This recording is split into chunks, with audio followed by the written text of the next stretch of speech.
Hello, mortals. I am the BookTube Goddess, the #1 drag queen booktuber on YouTube. This is a series where I analyze Critical Role in terms of story, and we are on episode 8 of the 3rd campaign. I'll be discussing what happens, so there will be spoilers. Before we go on, I have to talk about the conspiracy theories some people are sharing in the comments because they are blowing my mind. If you've been following me, you know I was upset when Travis Willingham's first character, Bertrand Bell, the elderly fighter who was killed off when he stupidly walked out in the middle of the night, drunk, and subsequently died while taking a leak in the alley. We didn't see Travis for several episodes, and last episode we were finally introduced to his new character, Chetney Pocopi, the elderly gnome woodcarving rogue. Now, I let it be known that I was completely entertained and excited to see this character in action. Then I heard the conspiracy theories.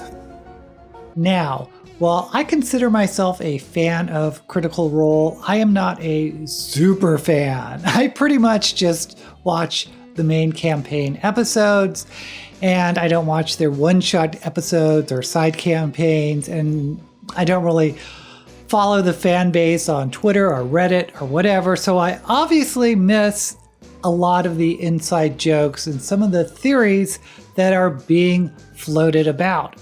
So the conspiracy theory that blew my mind is that Chetney Pocopi is yet another placeholder character for Travis. That he may still indeed be Oshad Brescio, aka the Anger, who Orem is searching for. But since that storyline is taking so long, Travis is running these throwaway characters like Bertrand Bell and Chetney Pocopi. Mind blown. Apparently Bertrand was in some of the one-shot campaigns, and Chetney was also.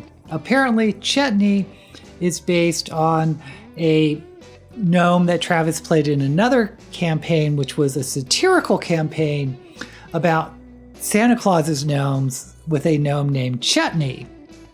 And Chetney is a self-professed toy maker and seems a little bit dodgy when it comes to talking about his previous employer. So maybe Chetney is sort of a Christmas present to fans.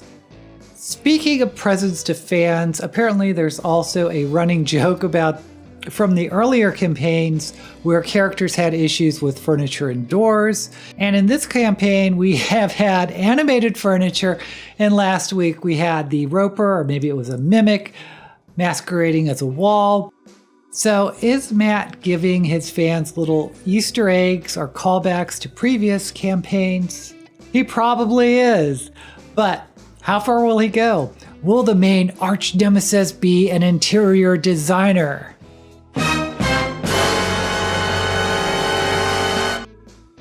But let's go ahead and talk about episode 8. We start the episode with the characters gathering where they always gather, at a bar. The bar scene pretty much takes up the first half of the episode, which is actually one of the shorter episodes in this campaign, clocking in at 3 hours and 40 minutes. All the other episodes have gone over 4 hours. The party has just fought the wall creature, which I thought was a roper. Now I believe it's a mimic.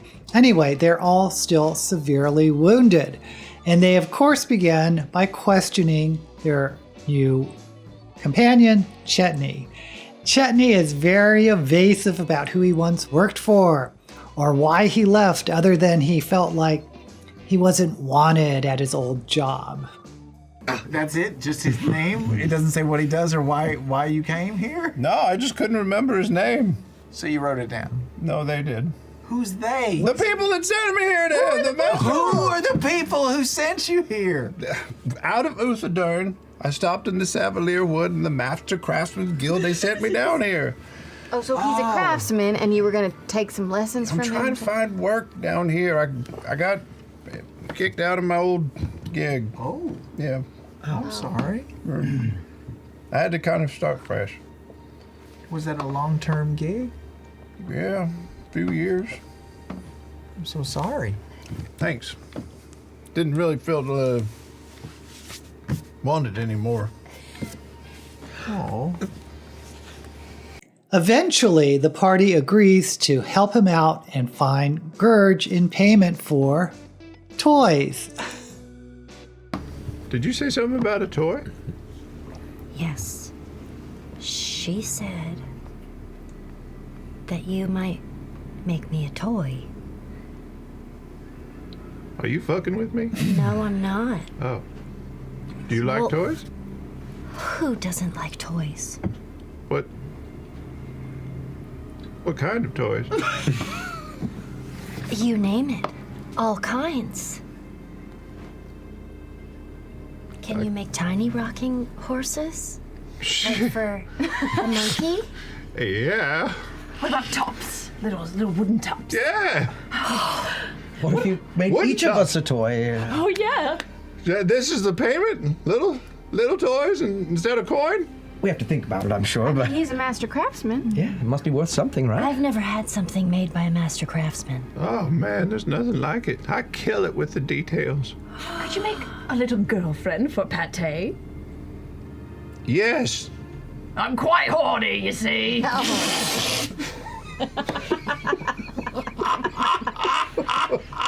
Well, I'll be sure to take that into account with the design. Pate.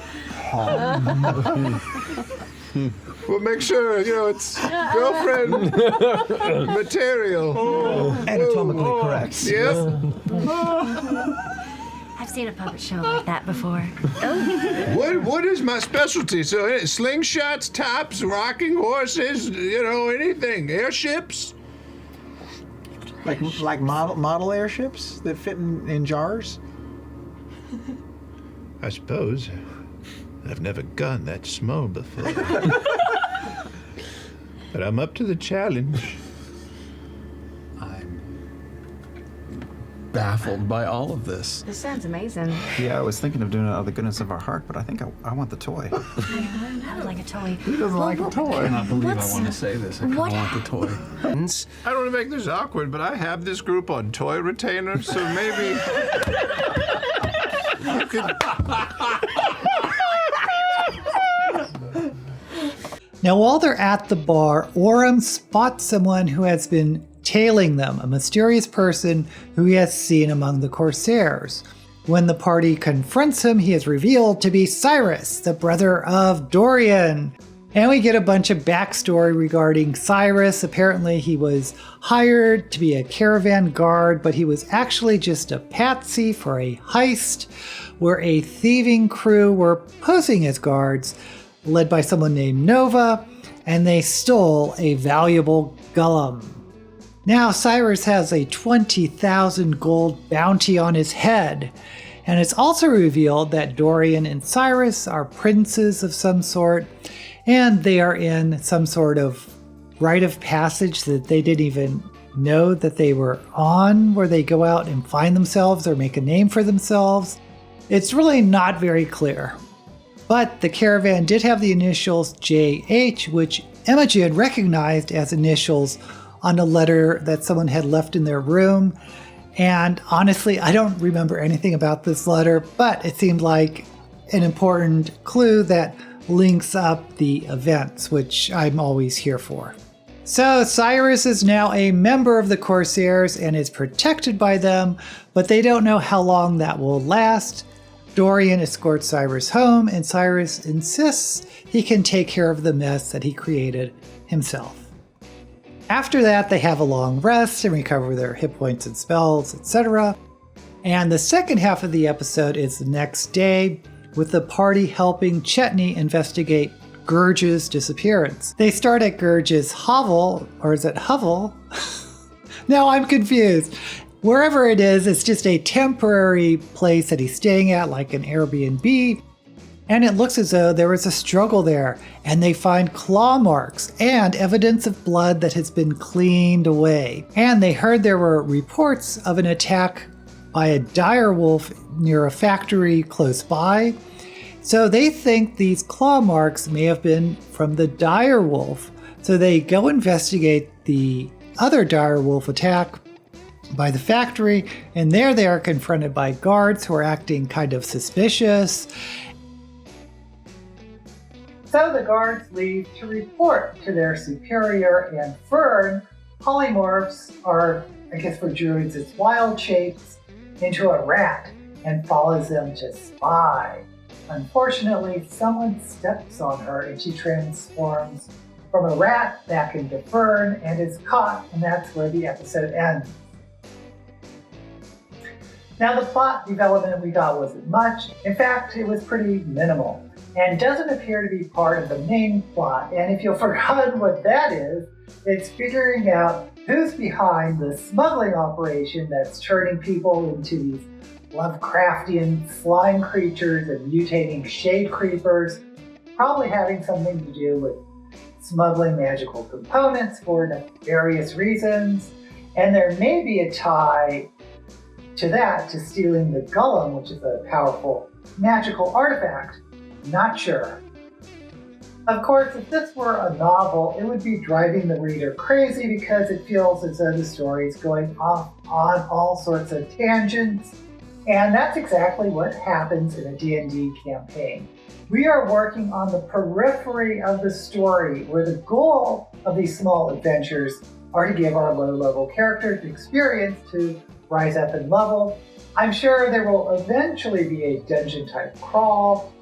After all, this is Dungeons and Dragons, and that's where the dungeons come in. My guess is there is some sort of underground matrix under the city where the shade creepers come from that the party will eventually enter. But a group of 4th level characters probably wouldn't survive a dungeon crawl, so we're probably going to see these small little side adventures until they get to, say, level 7. By the way, the hallmark levels for D&D characters are usually the odd levels. That's when they get the new spells and abilities. So look for a lot of excitement when they hit level 5, and then the next big level is 7, then 9, and etc. Also, since low-level characters kind of need the protection and resources of cities because they are a bit fragile, I don't expect to see them leave the city for a big adventure until at least level 7. Maybe they can do some small adventure at level 5, but again, we're just going to have to wait and see. Let me know in the comments what you think of this episode and what you think of the conspiracy theory that Chetney is yet another placeholder character. Until we meet again, may all the books you read and the campaigns you play in be blessed.